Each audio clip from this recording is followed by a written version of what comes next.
to lock the Leshen. Frank getting low, he needs to dodge his hook. It's so hard. Ana's just gonna walk up, doesn't even bother going for the hook. Simply walks up and pops that rod. And also we see gonna go for another kill, but yeah, bottom lane there was action too. So that action in all the lanes happening, but only ends up being the one kill.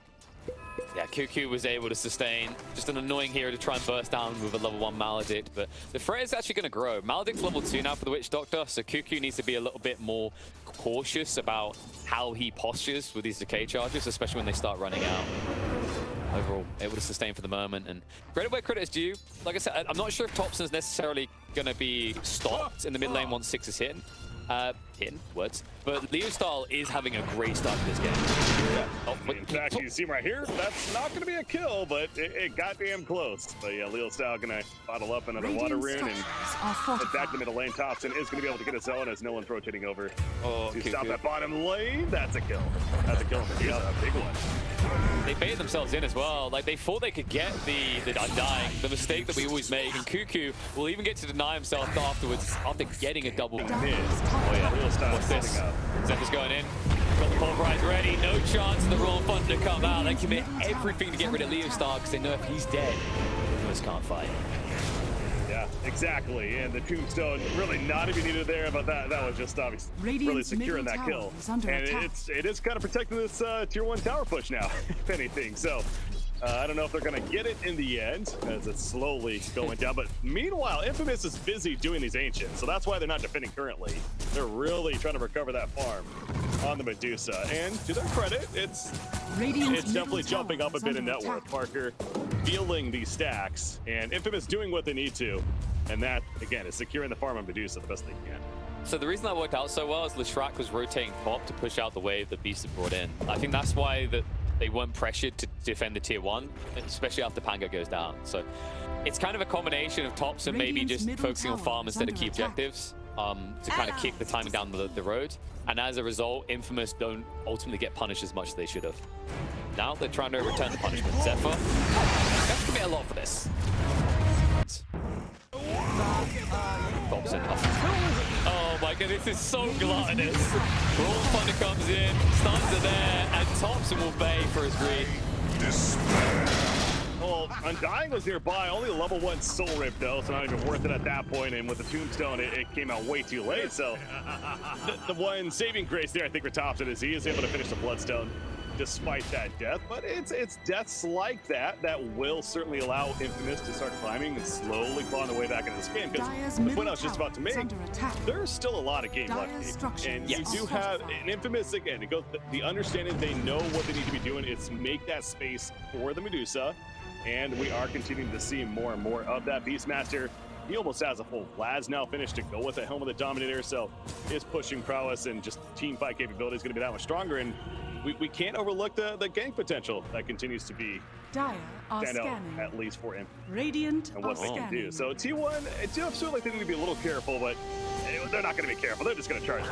Yeah, they're smoked up. You mentioned ganking. T1 says, yes, we'd like to do that. However, it's going to turn around and Thompson, whoopsie daisy.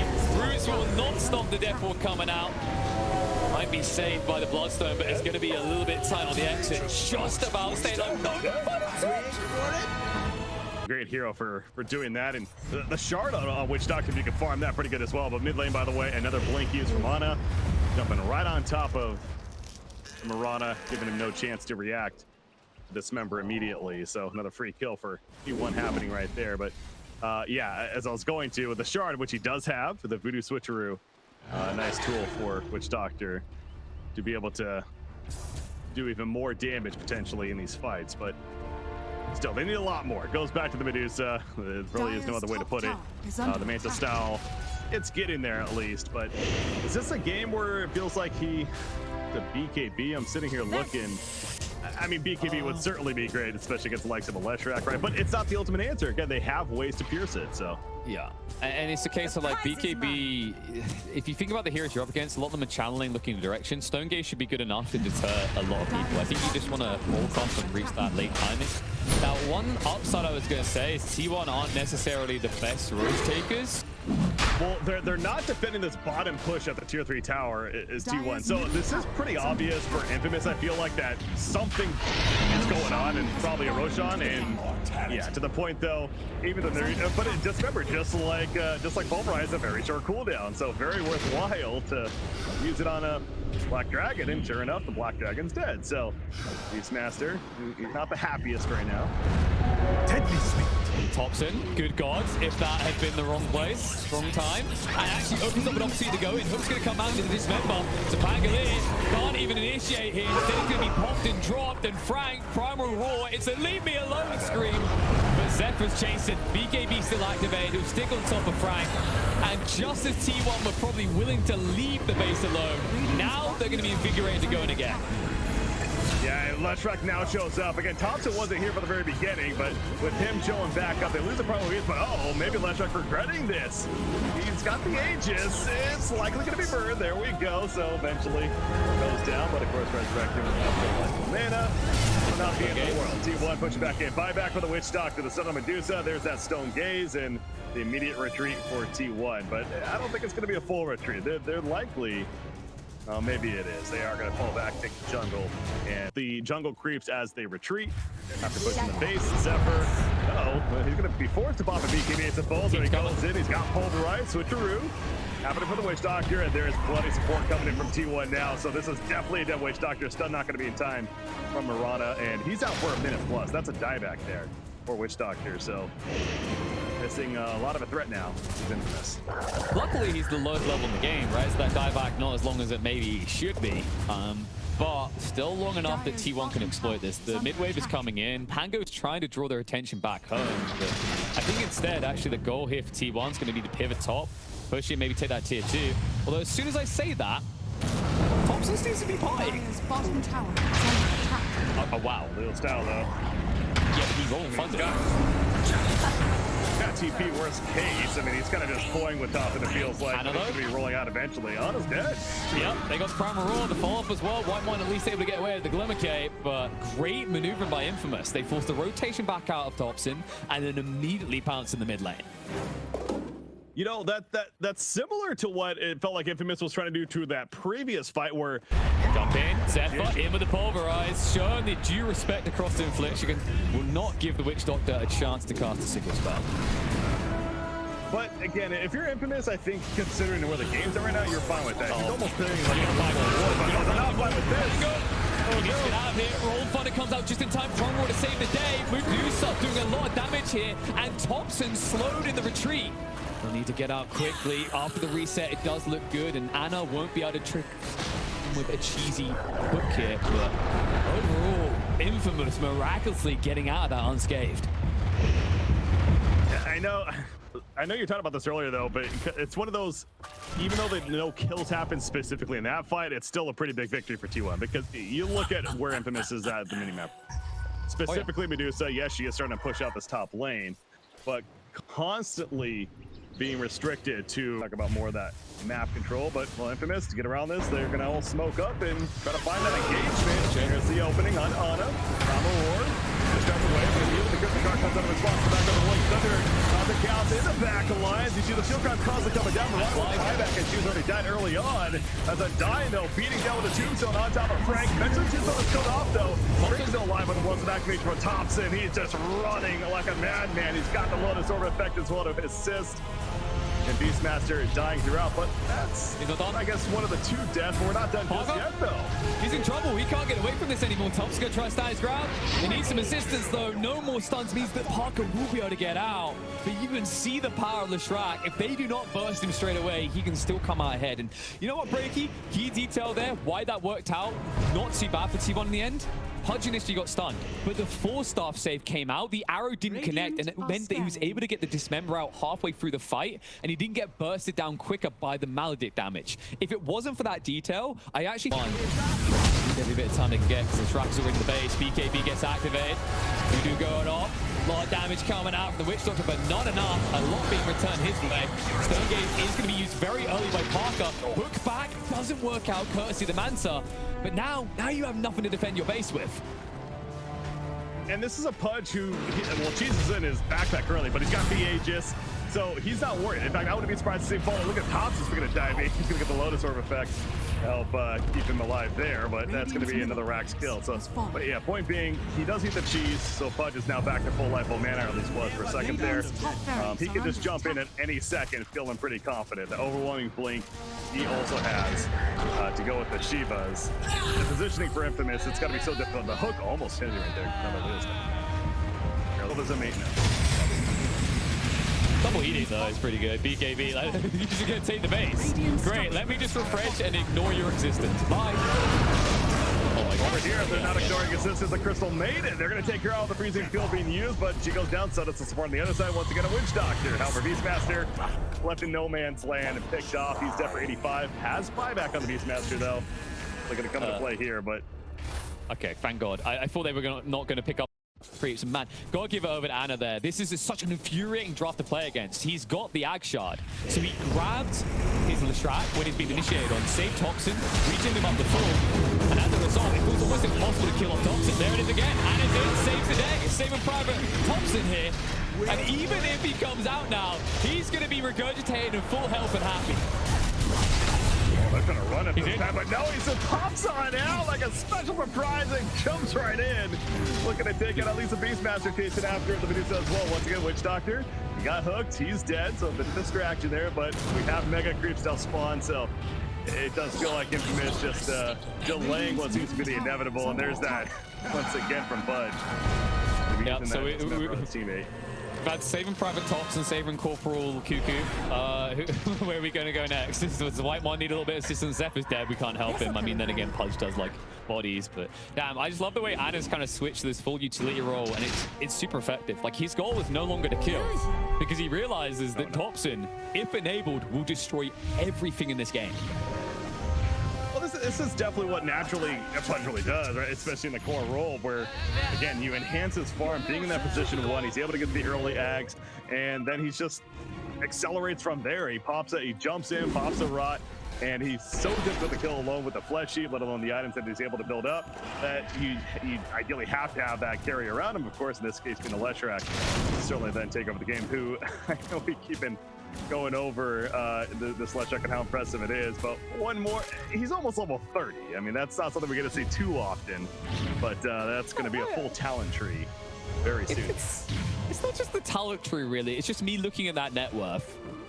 50,000. They need something else, like a refresher on maybe your beast or stuff. He's just they don't need this to happen.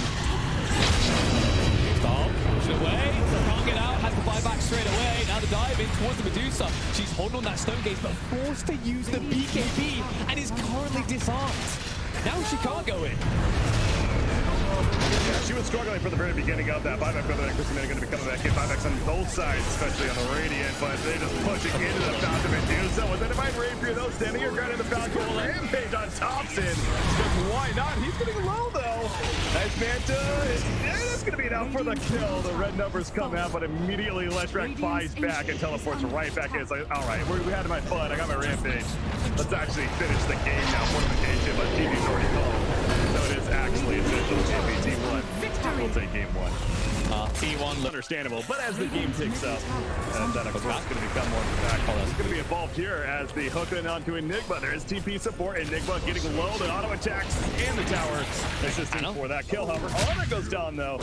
Affliction with the toss to finish the job there. Michael, he's dead. Boundless Strike will take him out. So a 2-for-1, but another kill on Ana. Man, Leo Style is learning how annoying Prone Beast is. While that was happening, Leo Style had to watch his tier 1 top go down because he was trying to make a play with Nimbus. Didn't work out at the end. I mean, this is the annoyance of Primal Beast. Just look at him. He's got his Ogre Axor, he's got his Bracer. It's at 1500 HP. Even if you hit an almost perfect Requiem, it doesn't feel like it's going to be quite enough. Now, something that's always interesting to look at for these Shadow Fiends is he has really two style of plays, right? He has the right click, just damage dealer style. He has the magic build, the raises, the Requiem. And knowing that they have it Sven position 1, we haven't seen a lot of these physical builds on Shadow Fiends lately, especially in position 1. But again, he's mid this time. He has Sven as that physical damage presence. He is going to Yule. So I would lead me to believe that we are going to be seeing more of that Team White, yeah, the black hole shouldn't be utilized. It should just remain as a threat. But Bot, Tiny, ambitious with his placement. I don't think they expected T1 to defend down here. Typically, you just let this tower go. But of course, because the Primal Beast took that top tower so early, they can confidently defend this area and prevent Infamous from getting anything. We haven't done much mention of Sven this game, but he does have his Maskomatis, by the way. He might be in trouble. Look at this smoke play from T1 into the Ancients. They're picking him out. They know he's here. Do they have the jump? They're going in. Thompson found the strike. The onslaught. TP support coming in though, but the global silence used as well, slamming him into the ground. Down goes Sven. He's out for 30, and now this response. It's here. Is it enough though? Whitemon feeling the pain. The dust, so he eventually goes down the black hole. Locked out with the Requiem, and Monkey King is gonna fall as a result. So they lose their Sven, but there's the funny, but there's a steal from Zephyr. His own black hole is gonna be counted though. The yields up immediately. He's in the air, coming back down, putting the nuke out, but it's just too much damage to handle. And down falls the Rubik. So a 3-for-1 Infamous. Pleased with that outcome. Dire's middle And right now, everyone's like, where's Pudge? But Anna? No, he's just been pushing top. He was nowhere nearby. And before anyone tries to pull out, like, they made that dive pretty quick. He couldn't have TP down quick enough to be part of the smoke. I think the logic for them is quick kill around the Ancients and then just get out.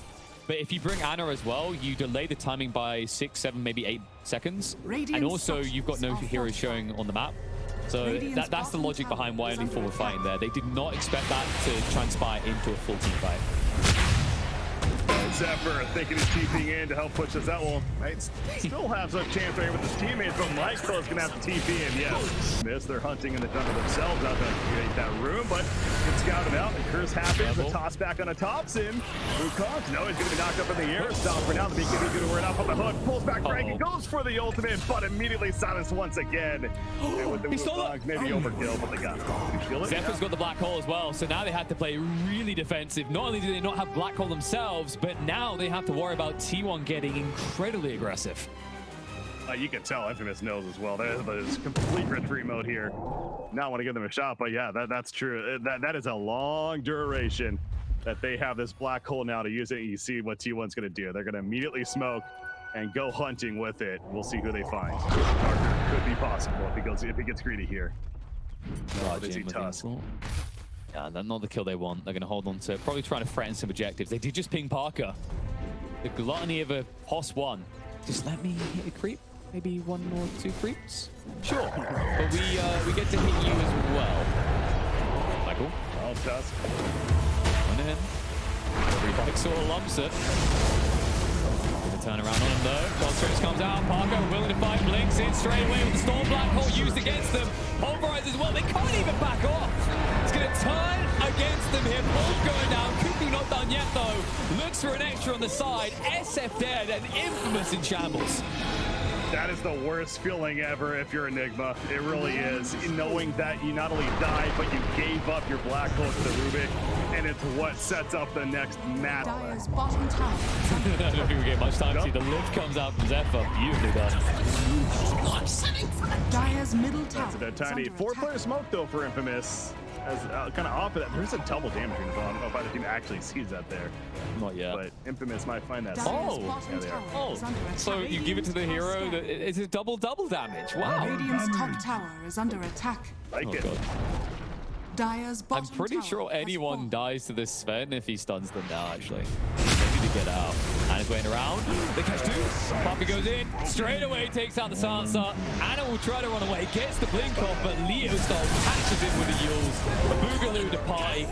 Celebrate an easy 2-tapper there. Bottom tower is under attack. Yeah, and as it does have the buyback now, but it's certainly not worth trying to even remotely save the Pudge at that point. But yeah, that's exactly the hope that Infamous was going for.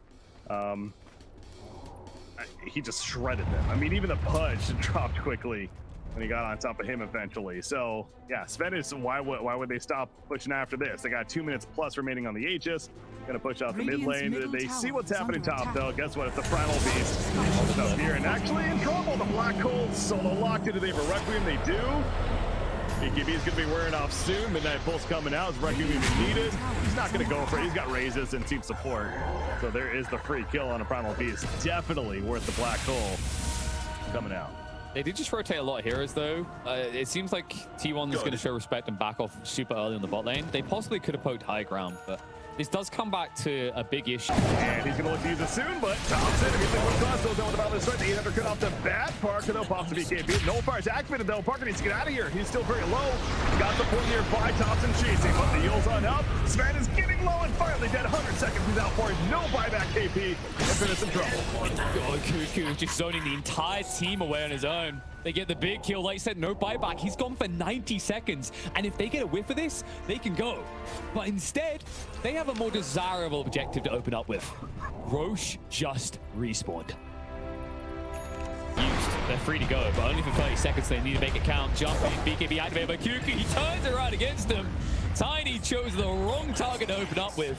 And all of a sudden, that window has closed. Jumped in and became an immediate ragdoll. Meanwhile, Sven with the God's Grant, he's hunting for somebody. He wants the sign to look at. He's just going feline for the sports of the back row. The black hole gonna be activated by Frank. Eventually gonna be stopped, but the damage is done by Infamous. Thompson, he's gonna melt down. The Aegis brings it back up. O'Leal's down. No Requiem was used earlier, but Sven is still here. He's got a Storm Hammer. Gonna be silenced for the time being, but it doesn't matter. Monkey gets out for 90. Has a buyback, but they chase on a Cuckoo.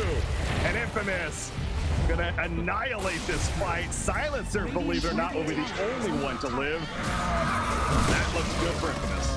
I'm gonna get some abusive DMs after that. I said the window had closed. It had not. They had 15 seconds left, and T1 acted as if they had global silence again already. No respect given to Infamous, and now none will be given in return. Parker is already in the base. God's Strength coming off cooldown in 20 seconds, and no core up for at least double that. This could be all three lanes. It very likely might be. I mean, especially with the aura nearby. That refresher himself is not going to be happening anytime soon. There's Black Hole. There's the first one. There's the refresher, though. It's like we saw this coming. The Requiem on top of Silencer kills him. He did his job, though, but there's the second Black Hole. The BKB is not going to matter. And Infamous looking to close out here in game number 2. That's it. There's no way to come back. Zephyr, he was waiting for an opportunity to turn around the Black Hole, but in the end, it doesn't even matter. He's going to be dropped. Cuckoo left alone on his lonesome. Buyback from Silencer is completely irrelevant here. And Infamous just completely stomped T1's hopes of taking this game. Radiant's top tower is under Yeah, I mean, they're going to give it their valiant effort, knowing that the end is near, I'm sure, but I'll see T1 being able to stop this push, especially with your Monkey King and Pudge. Position 1 and 2 still dead. There's the Mega Creeps officially spawning, so how about it? This is going to end up being a split series, and, you know, again, Infamous, all the credit to them. They played this one very well, and I don't know if this is necessarily a drafting issue, but it does seem like T1, they invested a lot into countering this Enigma, not only with the Silencer, but across the board, things like the Rubik pickup especially, but There it is. clearly that didn't matter. Nah, GG gets called. I mean, T1, I think you're right. They have this different style about them. They're committed to the idea of